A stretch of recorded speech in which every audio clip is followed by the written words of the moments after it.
तो फ्रेंड्स, आज के इस चौथे वीडियो में हम बात करेंगे हिमाचल प्रदेश और इसके साथ साथ जो आपका नेशनल लेवल का जो जीके आपके एग्ज़ाम में पूछा गया था। और अगर कंक्लूसिव में हम बात करें तो जो जनरल अवेयरनेस का जो ये सेगमेंट है इसको हम सॉल्व करने वाले हैं पंचायत सचिव के एग्ज़ाम से, जो कि आज यानी 22 अक्टूबर 2021 को हुआ है। और उम्मीद यही है कि आप सभी का एग्ज़ाम जो है वो अच्छा हो गया होगा, ठीक है।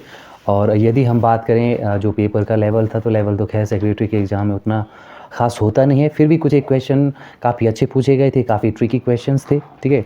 तो जनरल अवेयरनेस के सेक्शन में हम देखते हैं कुछ इंपॉर्टेंट और जितने भी आपके महत्वपूर्ण जनरल अवेयरनेस के क्वेश्चंस हैं। तो फर्स्ट क्वेश्चन है, in which year were the first election to Vidhan Sabha held in Himachal Pradesh. Himachal Pradesh में विधानसभा के लिए प्रथम चुनाव कब हुए थे? आपके पास ऑप्शन ए है 1954, बी है 1960, सी है 1951 और डी है 1968।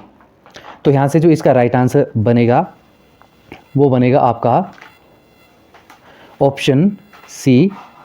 ऑप्शन सी है हमारा 1951, ठीक है। तो यहाँ पे हम बात करें तो 1952 में जो थे वो हिमाचल प्रदेश में, ठीक है, 1951-52 में हिमाचल प्रदेश में जो हैं वो विधानसभा के इलेक्शन होते हैं।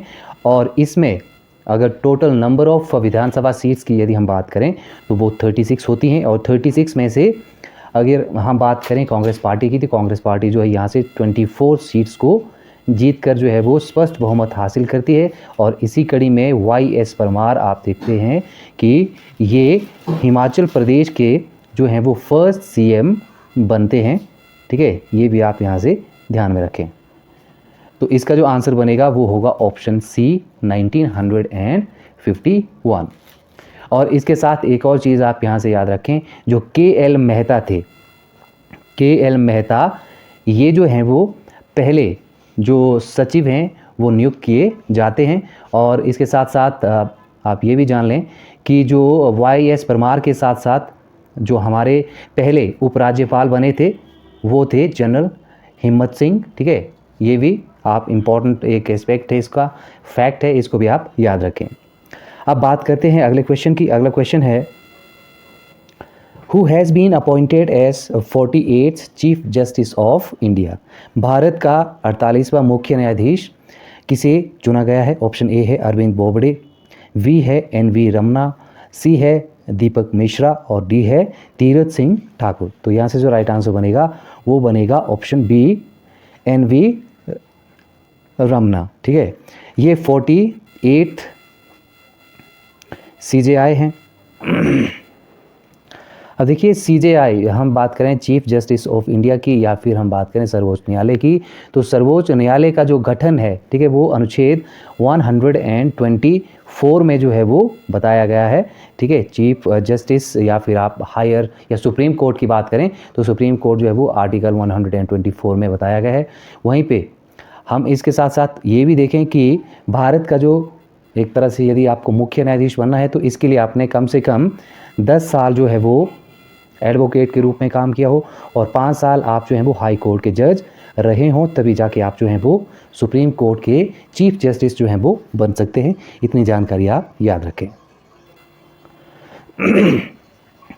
अगला क्वेश्चन है, which constitutional amendment of Indian constitution is known as mini constitution, ठीक है। इन शॉर्ट, भारतीय संविधान के किस संशोधन को लघु संविधान के नाम से जो है वो जाना जाता है? ऑप्शन देख लेते हैं। ऑप्शन ए है 42nd, बी है 57th, सी है 43rd, डी है 29। तो यहाँ से जो राइट आंसर बनेगा इसका वो बनेगा आपका ऑप्शन ए 42nd, ठीक है। 42वां जो हमारा संविधान संशोधन हुआ था उसको ही जो है वो आप लघु संविधान के नाम से भी इसको आप जान सकते हैं, ठीक है। तो ऑप्शन हमारा ए ये बिल्कुल करेक्ट ऑप्शन बन जाएगा, ठीक है, करेक्ट आंसर बन जाएगा। अब थोड़ा सा हम ये बात कर लेते हैं कि जो 42nd हमारा कॉन्स्टिट्यूशन अमेंडमेंट हुआ था ये कब हुआ था? ये हुआ था 1976 में। अब इसमें क्या किया गया था कि इसमें जो हमारा प्रीएम्बल था उसमें थोड़ा बहुत चेंज किया गया था, ठीक है। और इसमें संविधान की प्रस्तावना में समाजवादी, धर्मनिरपेक्ष एवं एकता और अखंडता आदि शब्द जो थे वो जोड़े गए थे, ये आप याद रखें। और इसके अलावा जो हमारे डीपीएसपी, ठीक है, उनकी भी एक तरह से सर्वोच्चता इसमें सुनिश्चित की गई थी, ये भी आप याद रखें। ठीक है, तो option A 42nd will be the right answer. अगले क्वेश्चन की बात करते हैं। अगला क्वेश्चन है, who is currently holding office of governor of reserve bank of India? वर्तमान में भारतीय रिजर्व बैंक के गवर्नर का पद कौन धारण कर रहा है? ऑप्शन ए है उर्जित पटेल, बी है टीवी सोमनाथन, ठीक है, सी है निर्मला सीतारमन और डी है शक्तिकांत दास। ठीक है, तो यहाँ से जो इसका राइट आंसर बनेगा वो बनेगा ऑप्शन डी, शक्तिकांत दास। ठीक है, अगर यहाँ से हम बात करें उर्जित पटेल की, तो ये आप कह सकते हैं कि भूतपूर्व या पुराने जो गवर्नर थे आरबीआई के, वो थे। ठीक है, इसके अलावा टीवी, अगर हम यहाँ से बात करें सोमनाथन की, तो ये फाइनेंस सेक्रेटरी रहे हैं। निर्मला सीतारमन की बात करें तो ये जो हैं वो फाइनेंस मिनिस्टर हैं। ठीक है, और ऑप्शन डी जो है शक्तिकांत दास, ये यहाँ का राइट आंसर जो है वो बनता है। आरबीआई की यदि हम बात करें तो आरबीआई का जो एक तरह से एस्टैब्लिशमेंट है, ठीक है, वो कब हुआ उसका थोड़ा सा हम ब्रीफ में इसको यहाँ से जान लेते हैं। सबसे पहले हम ये देखते हैं कि आरबीआई की स्थापना कब की गई। ठीक है, तो आरबीआई की जो स्थापना हुई थी वो हुई थी आपकी 1 अप्रैल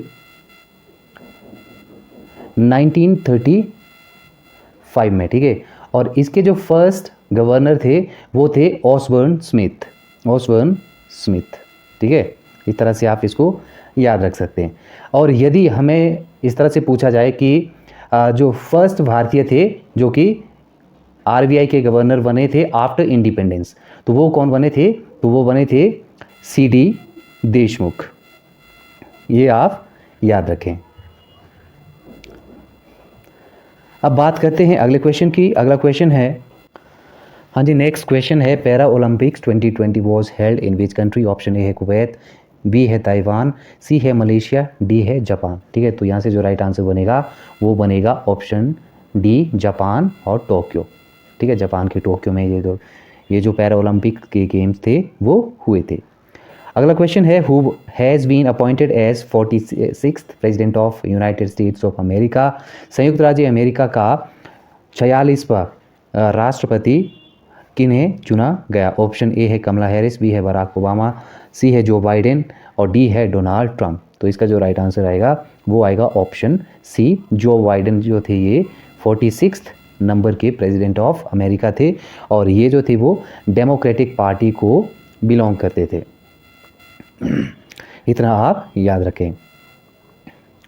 अगला क्वेश्चन है, which one is the biggest natural lake in Himachal Pradesh? ठीक है, हिमाचल प्रदेश की सबसे बड़ी प्राकृतिक झील कौन सी है? तो कई बार जो हमारे चैनल से जुड़े हुए हमारे स्टूडेंट्स हैं, एस्पिरेंट्स हैं या फिर जितने भी कैंडिडेट्स हैं उनको मैक्सिमम टाइम मैंने ये क्वेश्चन जो है बार बार रिपीट कराया है। ठीक है, ऑप्शन ए देख लेते हैं, रेणुका, बी है रिवालसर, सी है खजियार, डी है भृगु। तो इसका जो राइट आंसर बनेगा वो बनेगा आपका ऑप्शन ए, रेणुका। और रेणुका झील कहाँ पे है? तो ये जो झील है ये है आपके बहुत ही इम्पॉर्टेंट आपके डिस्ट्रिक्ट में, और उस डिस्ट्रिक्ट का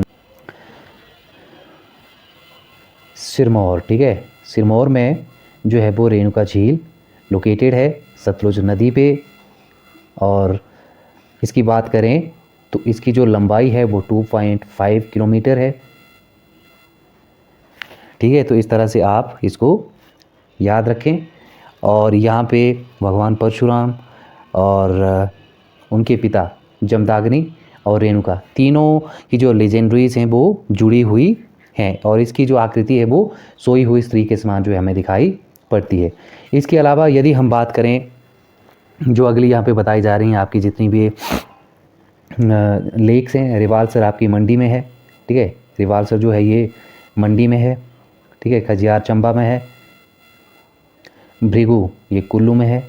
तो इस तरह से आप इसको याद रख सकते हैं। अगले क्वेश्चन की बात करते हैं। According to 2011 census, which district of Himachal Pradesh has lowest female literacy rate? Option A है कुल्लू, बी है लाहौल स्पीति, सी है चंबा, डी है सिरमौर। तो इसका जो राइट आंसर बनेगा वो बनेगा आपका ऑप्शन सी, चंबा। चंबा में जो है वो सबसे कम लिटरेसी रेट है, ठीक है। चंबा में सबसे कम आप कह सकते हैं लिटरेसी रेट है, चाहे मेल की बात करें या फिर फीमेल की बात करें, चंबा में जो लिटरेसी रेट है वो काफ़ी कम है, ठीक है। तो ये कितना है? हाँ जी, तो यहाँ पे जो फीमेल की आएगी लिटरेसी रेट वो काफ़ी कम है, तकरीबन 60 के करीब है, 60 भी पूरा नहीं है। तो 59.73% जो है वो फीमेल की लिटरेसी रेट है। और मेल की बात करें तो मेल जो है वो 80 प्लस में 81.6%, ठीक है। और ओवरऑल यदि हम हिमाचल प्रदेश की बात करें तो ये 83% से ज़्यादा है, ठीक है।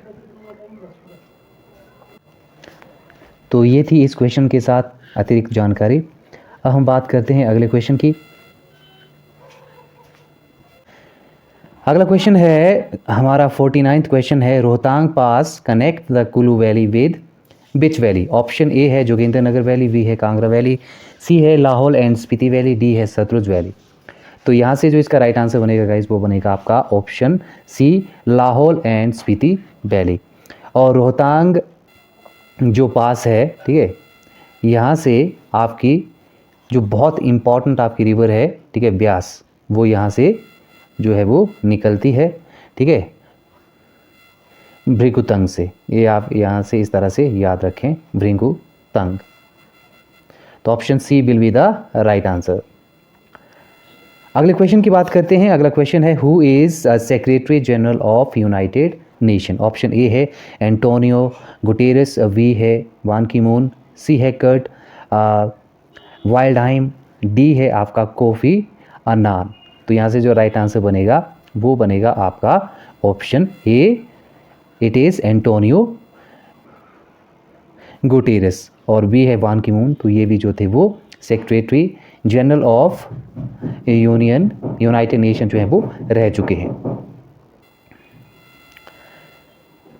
अगले क्वेश्चन की बात करते हैं। अगला क्वेश्चन है, which is the oldest tiger reserve in India. Option A है मेलघाट, बी है पेरियार, सी है दुधवा, डी है जिम कॉर्बेट, ठीक है। तो यहाँ से अगर इसको आप इसका आंसर देखें तो जो आंसर बनेगा, जो करेक्ट ऑप्शन होगा वो होगा option D, Jim Corbett will be the right answer.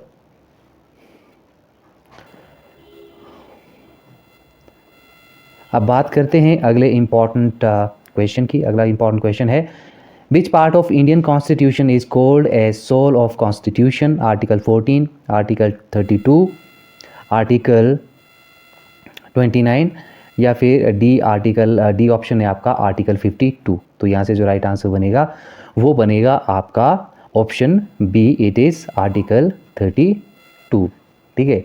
Article जो 32 है इसमें बहुत सारा इम्पॉर्टेंट, आपको अगर ये कहें कि कॉन्स्टिट्यूशन जितनी भी रेमेडीज़ होती हैं वो इसमें आती हैं। आर्टिकल 14 की बात करें तो इक्वेलिटी की बात यहाँ से करता है, ठीक है।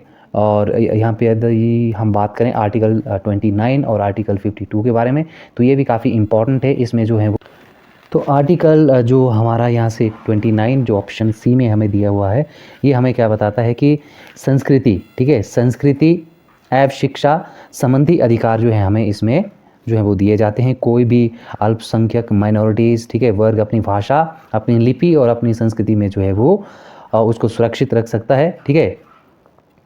और इन भाषा होगी, जाति, धर्म, इसके आधार पे किसी भी तरह का भेदभाव जो है वो आपके साथ नहीं किया जाएगा, या फिर आपको जो है वो किसी भी एजुकेशनल इंस्टीट्यूशन में प्रवेश से आपको जो है वो रोका नहीं जा सकता, ठीक है, आपकी भाषा, जाति और धर्म को आधार मानकर। ये आर्टिकल 29 में जो है वो कहा गया।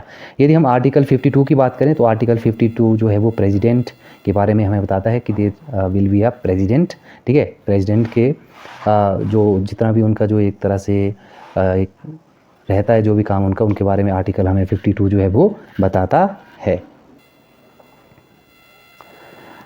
अब बात करते हैं अगले क्वेश्चन की। अगला क्वेश्चन है विच 5-year plan is being implemented at present in India.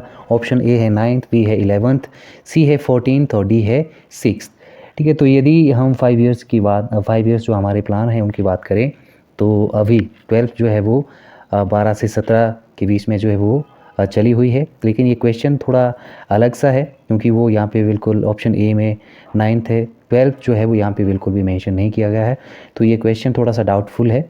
लेकिन प्रेजेंट सिनेरियो के साथ यदि हम रिलेट करके बोलें तो जो आपकी 5 इयर्स प्लान है उसके अकॉर्डिंग 2012 से 17 तक जो है वो आपकी 12th 5 ईयर प्लान जो है वो चल रहा है। मे भी इसी कड़ी में देखें तो ऑप्शन बी इसका बन सकता है answer, but I am not sure in this question.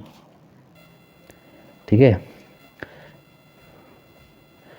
Next हम देखते हैं नीति आयोग का पदेन अध्यक्ष कौन है। ऑप्शन ए है अमिताभ कांत, बी है राजीव कुमार, सी है नरेंद्र मोदी और डी है किरण रिजिजू। ठीक है, तो हमने 5 इयर्स प्लान के रिप्लेसमेंट के तौर पे जो है वो नीति आयोग का जो है वो इख्तियार किया हुआ है, और इसके जो एक्स ऑफिशियो चेयरमैन होते हैं वो भारत के प्रधानमंत्री होते हैं। Option C will be the right answer, Narendra Modi. Option C PM of India will be the right answer. अगले क्वेश्चन की बात करते हैं, गुप्त साम्राज्य का अंतिम शासक निम्नलिखित में से कौन था। ऑप्शन ए है चंद्रगुप्त द्वितीय, ऑप्शन बी है विष्णुगुप्त, सी है कुमारगुप्त द्वितीय, डी है बुद्धगुप्त। तो यहाँ से जो राइट आंसर बनेगा हमारा वो बनेगा option B Vishnugupta. B will be the right answer. अगला क्वेश्चन है, सन 2020 में ओलंपिक में नीरज चोपड़ा ने गोल्ड मेडल किस खेल में जीता। ठीक है, तो ऑप्शन सी जेवलिन थ्रो इसका जो है वो राइट आंसर बनेगा 56 क्वेश्चन का। नेक्स्ट क्वेश्चन है, who is the governor of Himachal Pradesh. Option A है कालराज मिश्रा, बी है अनिल बैजल, सी है राजेंद्र विश्वनाथ आर्लेकर, डी है बंडारू दात्रेय। तो इसका जो राइट आंसर बनेगा वो बनेगा आपका ऑप्शन सी। ऑप्शन सी कौन सा है, तो ऑप्शन सी है हमारे पास राजेंद्र विश्वनाथ आर्लेकर। ठीक है, तो ये हैं प्रेजेंटली गवर्नर ऑफ हिमाचल प्रदेश। और यदि हम राज्यपाल या गवर्नर की बात करें तो ये संविधान के भाग 6 में इनका जो है वो उल्लेख है। ठीक है, और आर्टिकल की बात करें तो 153 इस आर्टिकल में एक तरह से उल्लेखित है कि देयर विल बी या there shall be a governor in a state. अगले क्वेश्चन की बात करते हैं, Shimla agreement was signed in which year. Option A है 1974, ऑप्शन बी है 1972, सी है 1961, डी है 1950। तो इसका जो राइट आंसर बनेगा वो बनेगा आपका ऑप्शन बी। ठीक है, जुलाई 1972 में, ठीक है, शिमला में जो पाकिस्तान के प्रेसिडेंट थे भुट्टो और हमारे पीएम इंदिरा गांधी, ठीक है, इनके बीच में जो था वो शिमला एग्रीमेंट हुआ था। ये आप याद रखें इस तरह से। नेक्स्ट है, स्वामी विवेकानंद के बचपन का नाम क्या था। ऑप्शन ए सिद्धार्थ, बी है रामकृष्ण, सी है विवेकनाथ, डी है नरेंद्र नाथ। ठीक है, तो इसका जो राइट आंसर बनेगा वो बनेगा हमारा option D Narendra Nath. D will be the right answer. Next है, Nalwari fair is mainly associated with which place in Himachal Pradesh. Option A है शिमला, बी है चंबा, सी है बिलासपुर, डी है लाहौल स्पीति। ठीक है, तो इसका जो राइट आंसर होगा वो होगा ऑप्शन सी। ऑप्शन सी हमारा कौन सा है, तो ऑप्शन सी है बिलासपुर। ठीक है, बिलासपुर में जो है वो नलवाड़ी मेला लगता है। WC गोल्डस्टीन ने इसको स्टार्ट किया था।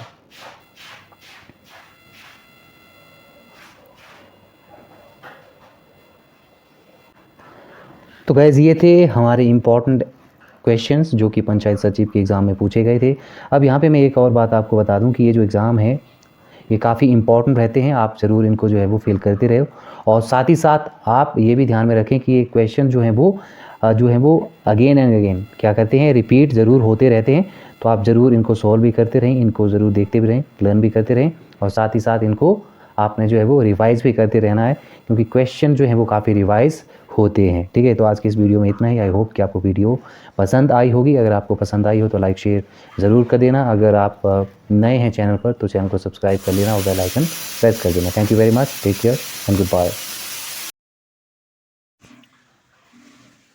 गाइस थोड़ा-सा और आपको बता दूँ यहाँ पे कि इस एग्ज़ाम की यदि हम बात करें तो इसकी जो कट ऑफ रह सकती है, वो कितनी रह सकती है?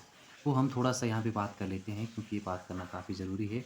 इस एग्ज़ाम की जो एक्सपेक्टेड कट ऑफ रहेगी वो काफ़ी हाई रह सकती है, कट ऑफ काफ़ी हाई इसमें जो है वो रह सकती है। इसका रीज़न ये है कि इसमें नंबर ऑफ़ कैंडिडेट्स जो थे वो काफ़ी ज़्यादा थे, तकरीबन 26,000 से ज़्यादा जो कैंडिडेट्स थे इस एग्ज़ाम में बैठे थे और लेवल ऑफ़ एग्ज़ाम की बात करें तो काफ़ी ईज़ी था। ठीक है? तो आप ये मान के चलिए कि काफ़ी हाई कट ऑफ जो है इसमें देखने को मिल सकती है। ठीक है?